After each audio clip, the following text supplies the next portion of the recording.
సాంప్రదాయని సుప్పిని శుద్ధ పూసనని కేటీఆర్ గారు ఇక నుంచి నేనే నాయకున్నని, నేనే మీకు భవిష్యత్తులో నేనే జవాబుదారినని, వాళ్ళ నాయన చేసిన తప్పులన్నీ ఒప్పుకొని మళ్ళీ ఏదో ఉపాయం వేసి యువతను పక్కదవ పట్టించి తెలంగాణ సమాజాన్ని మళ్ళా ఏదో మాయమాటలు చెప్పి చిన్నగా ప్రజల మనసులో స్థానం సంపాదించుకునే ప్రయత్నంలో నాకు సామెత గుర్తుకొస్తుంది. కేటీఆర్ ని చూస్తే తొడేలు గుర్తుకొస్తుంది. తొడేలు ఏమనుకుంటుందంటే మేకల మధ్యన పోయి మేకలతోటి తిరిగి మేకలను చంపాలనుకుంటుంది.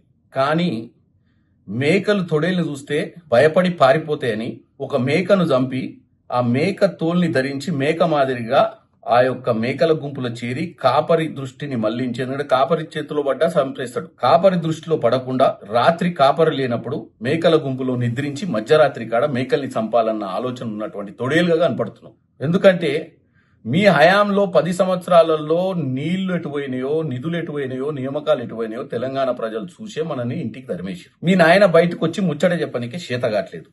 ఇక నువ్వు మీ బావ పూటకు ఒక మాట మాట్లాడుతూ ఇలా బావను కూడా ముంచినావు.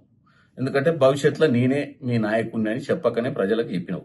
ఇక నేనే మీ బాధ్యత, భవిష్యత్తులో మీదంతా నేనే చూసుకుంటే ఇక చూస్తుండే ఏం చేస్తాం. మా అయ్య అంటే పీకలేకపోయింది, నేను వచ్చి మహా పీక్తా అని చెప్పి చెప్తున్నావు. మా అయ్య టైంలో పేపర్ లీక్లు అయినాయి, ఎవ్వడు పట్టుకోలే, నేనే పట్టుకున్నా మా అయ్యను. ఇదని ప్రతిపక్షాలు పట్టినాయి అని చెప్పుకుంటారు, నేనే పట్టి నేనే అంత ఆగం చేసినా అని చెప్తున్నావు. ఏది రాష్ట్రాన్ని నేను ఒక్కటే చెప్పదలుచుకున్నా కేటీఆర్ గారు, తల్లిదండ్రులు అప్పులు చేసి కోచింగ్ సెంటర్లో చదివిస్తే పేపర్ లీకులైతే నిమ్మకు నీరెత్తినట్టు రాష్ట్రాన్ని దోసుకుంటా. రాష్ట్రంలో ఈ రోజు ఎవరికి నిధులు వచ్చినాయి? నిధులు మీకే. మీ కుటుంబం ఏ స్థాయి నుంచి ఏ స్థాయికి వచ్చిందా?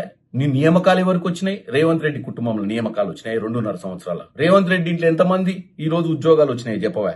10 ఏళ్లలో మీ ఇంట్లో ఎవరికి వచ్చినాయి చెప్పనా ఉద్యోగం? నువ్వు అమెరికాలో ఉండి మీ అయ్య ఏం చెప్పిండు తెలుసా? నా కొడుక్కి ఏం పని లేదు, మా కుటుంబంలో రాజకీయం వద్దు, చంద్రబాబు నాయుడు తరిమెత్తే మీ అయ్య వచ్చి ఏం చెప్పిండంటే, నాకు ఇక ఉద్యమం తప్ప వేరే జాసే లేదు, ప్రజల కోసమే నేను సస్తా, నాకు ముఖ్యమంత్రి పదవి దళితుని చేస్తాను, నా కుటుంబంలో నా బిడ్డ కూడా ఉద్యోగం చేస్తుంది, నా కొడుకు ఉద్యోగం చేస్తుంది, నీకు దండం పెడతారు ఆయన కాలు పట్టుకుంటా నన్ను నమ్మురని వచ్చిండు.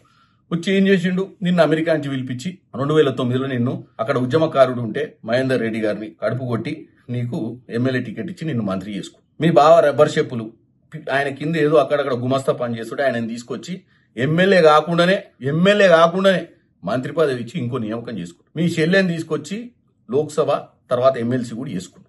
ఇక ఇంట్లో వాడు మందులు అందించేటోని కూడా తీసుకొచ్చి మీ చిన్నాయన కొడుకును నియామకం ఏమంటున్నా రాజ్యసభ ఇప్పించి. మరి తెలంగాణ సమాజానికి ఏం చెప్పాలనుకుంటున్నావు? ఇలా డయాస్ ఎక్కి నువ్వు మహా గొప్పగా ముచ్చట చెప్తున్నావు. నియామకాలు మన ఇంటికే, నిధులు మన ఇంటికే, బ్రహ్మాండంగా ఫామ్ హౌజులు కట్టుకున్నావు, రింగ్ రోడ్ చుట్టూ కోట్ల రూపాయలు దండుకున్నావు. ఆ డబ్బులు పెట్టి ఇప్పుడు ఈ సభలు ఆ సోషల్ మీడియా నడుపుతున్నావు. సప్పట్లు కొట్టించుకొని నువ్వే పెద్ద తీసిమారకా అని అనుకుంటున్నావు.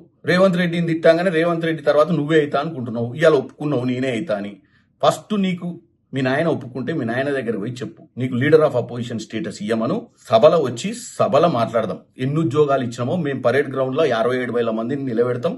ఆ పరేడ్ గ్రౌండ్ లో లెక్క పెట్టుకోవచ్చి. అంతే తప్ప నీ హయాంలో ఏం చేసినావో అందరికి తెలుసు. నీ హయాంలో పేపర్ లీకులు, ఒక్కరికి నియామకం ఇచ్చిన దాఖలాలు లేవు. ఇప్పుడు వచ్చి పిచ్చి లెక్కలు చెప్తున్నావా? భారతదేశంలో 3 ఐటీ ఉద్యోగాలు వస్తే ఒక ఐటీ హైదరాబాద్కు వచ్చిందని ఎవడు లెక్కలు తెలియవు, ఎవడు పట్టించుకోడేనా? ఏదో సూటు బూటు మే కిషన్ కన్నయ్య బ్యాండ్ బజానే ప్రపంచం అంతా తిరిగి వచ్చి 4 ఫోటోలు రిలీజ్ చేయగానే నువ్వు గూగుల్, మైక్రోసాఫ్ట్ ఇవన్నీ చెప్పుకుంటా గూగుల్ వేస్తున్నావా? మాకు ఈ గుగ్గిళ్ళ ముచ్చట చెప్పకు. మాకు అందరికి తెలుసు నువ్వేం చేసినావు. మళ్ళా పగటి కళ్ళలు అనుకుంటా రేపే ఎన్నికలు వస్తే 78 సీట్లు వస్తాయని, ఆ రోజు జూబ్లీహిల్స్ ఎన్నికలలో మేమే గెలుస్తామని జబ్బలు దరుచుకుంటే ఏమైంది? కాబట్టి మీరు ఫస్ట్ ఈ రోజు ఏ విధంగానైతే పేపర్ లీకులకు క్షమాపణ చెప్పినవో, మా దరిద్ర పాలన గురించి కొన్ని తప్పులు జరిగినాయని చెప్పినవో అది కరెక్ట్ గా చెప్పు.